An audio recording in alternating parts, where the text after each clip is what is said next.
اللہ تعالیٰ نے حضرت آدم علیہ السلام سے فرمایا، اے آدم، تم ان چیزوں کے نام بتاؤ۔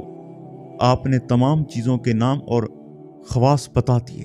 تب پروردگار عالم نے ارشاد فرمایا، میں نے تم سے کہا نہیں تھا کہ میں آسمانوں اور زمینوں کی تمام پوشیدہ چیزوں کو جانتا ہوں، اور جو کچھ تم ظاہر کرتے ہو اور جو کچھ پوشیدہ رکھتے ہو سب مجھے معلوم ہے۔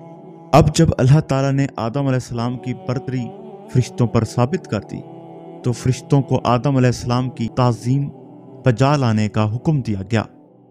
اللہ تعالیٰ نے ارشاد فرمایا، آدم کے لیے سجدہ کرو۔ بس سب نے سجدہ کیا مگر شیطان یعنی ابلیس نے انکار کر دیا۔ اس پر اللہ تعالیٰ نے فرمایا، اے ابلیس، تو نے سجدہ کیوں نہیں کیا جبکہ میں نے حکم دیا تھا؟ تو ابلیس نے جواب دیا، میں آدم سے بہتر ہوں، میں آگ سے پیدا کیا گیا ہوں اور اسے بجنے والی مٹی سے پیدا کیا گیا۔ تو پیارے دوستو، ابلیس نے غرور کیا، اللہ کا حکم ماننے سے انکار کر دیا، چنانچہ وہ کافروں میں سے ہو گیا۔ اللہ تعالیٰ نے ارشاد فرمایا، نکل جا اس جگہ سے، بے شک تو رہندہ درگاہ ہے، یعنی تجھے دھتکار دیا گیا ہے، تجھ پر قیامت تک لعنت ہے۔ یہ حکم سن کر شیطان نے کہا، اے میرے رب، مجھے اس دن تک کے لیے ڈھیل دے کہ جس دن مردے اٹھائے جائیں، یعنی مجھے قیامت کے دن تک موت نہ آئے، موت کی سختی سے بچا رہوں۔ اللہ تعالیٰ نے ارشاد فرمایا، بے شک میں نے تجھے قیامت کے دن تک ڈھیل دی۔ جب اللہ تعالیٰ نے اس سے یہ وعدہ فرما لیا تو اس نے کہا، قسم ہے تیری ذات کی، میں ان سب کو گمراہ کروں گا، لیکن جو تیرے خاص بندے ہوں گے جن پر تیری رحمت ہوگی وہ مجھ سے بچ جائیں گے۔ اس پر اللہ تعالیٰ نے فرمایا، میری بات بھی سچی ہے، میں سچ کہتا ہوں اور ہمیشہ سچ کہا کرتا ہوں۔ بے شک میں دوزخ کو تجھ سے اور تیرے ماننے والوں سے بھر دوں گا۔ اللہ تعالیٰ نے اس سے یہ بھی فرمایا، تو نے میرے حکم کی مخالفت کی ہے، اب تو ہمیشہ لعنتی رہے گا۔ میرے پیارے دوستو، شیطان پر بھٹکار ڈالنے اور حضرت آدم علیہ السلام کا علم ظاہر کرنے کے بعد ان پر اونگ ڈال دی گئی۔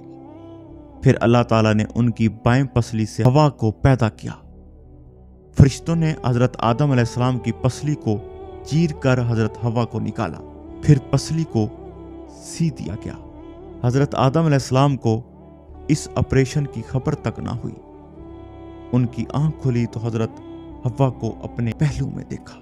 اب ان دونوں کو حکم ہوا، اے آدم، تم اور تمہاری بیوی جنت میں رہو اور جہاں سے چاہو خوب کھاؤ، بس ایک درخت کے قریب نہ جانا ورنہ تم ظالموں میں سے ہو جاؤ گے۔ مطلب یہ کہ اللہ تعالیٰ نے انہیں حکم دیا کہ خوب کھاؤ پیو، جنت میں سکون اطمینان سے رہو، صرف ایک درخت کے قریب نہ جاؤ۔ یہ بھی دراصل ایک امتحان تھا۔ اس طرح دونوں جنت میں رہنے لگے۔ ادھر ابلیس بہت بے چین تھا، وہ بہت حسد محسوس کر رہا تھا۔ آخر وہ جنت میں داخل ہوا اور ان دونوں کے سامنے کیا، پھر ان سے کہنے لگا، تم جانتے ہو تمہارا کیا انجام ہوگا، آخر کو تمہارے لیے موت ہے۔ حضرت آدم علیہ السلام نے پوچھا، موت کیا چیز ہے؟ اس سوال کے جواب میں شیطان نے موت کی کیفیت بتائی۔ اس کیفیت کو سن کر دونوں کو خوف محسوس ہوا۔ اب شیطان نے کہا، ایسی کیفیت سے محفوظ رہنے کے لیے اس درخت کا پھل کھانا ہوگا، پھر تم پر موت نہیں آئے گی۔ اسی درخت کے پھل کو کھانے سے اللہ تعالیٰ نے انہیں روکا تھا، اس لیے حضرت آدم علیہ السلام نے اس کا پھل کھانے سے انکار کر دیا۔ اس پر شیطان نے قسم کھا کر کہا، بے شک میں تمہارا خیر خواہ ہوں۔ پیارے دوستو، آدم علیہ السلام نے اس کی قسم پر اعتبار کر لیا، اس درخت کا پھل کھا لیا۔ اس پھل کے کھاتے ہی دونوں کا لباس اتر گیا۔ پہلے دونوں ایک دوسرے کے بدن کو نہیں دیکھ سکتے تھے، اب دونوں کو ایک دوسرے کا بدن نظر آنے لگا۔ اب دونوں درختوں کے پتوں سے اپنے بدن چھپانے لگے اور بدحواسی میں ادھر ادھر بھاگنے لگے۔ اس وقت اللہ تعالیٰ نے ارشاد فرمایا، اے آدم، میں نے تمہیں جنت بخش دی تھی، صرف ایک درخت کا پھل کھانے سے منع کیا تھا، اب تم یہاں سے زمین پر اتر جاؤ، وہاں ٹھہرو۔ اسی طرح حضرت آدم اور حضرت ہوا کو زمین پر اتارا گیا۔ آپ کے ساتھ حجر اسود تھا اور جنتی درختوں کے پتے تھے۔ ان پتوں کو زمین پر پھیلا دیا گیا، ان سے خوشبودار درخت پیدا ہو گئے۔ جنت سے نکلنے کا حضرت آدم علیہ السلام اور حضرت حوا کو بہت رنج تھا۔ وہ زمین پر آنے کے بعد بہت روئے۔ حضرت ابن عباس کی ایک روایت میں ہے، حضرت آدم علیہ السلام اپنی توبہ کے غم میں 2 سال تک روتے رہے۔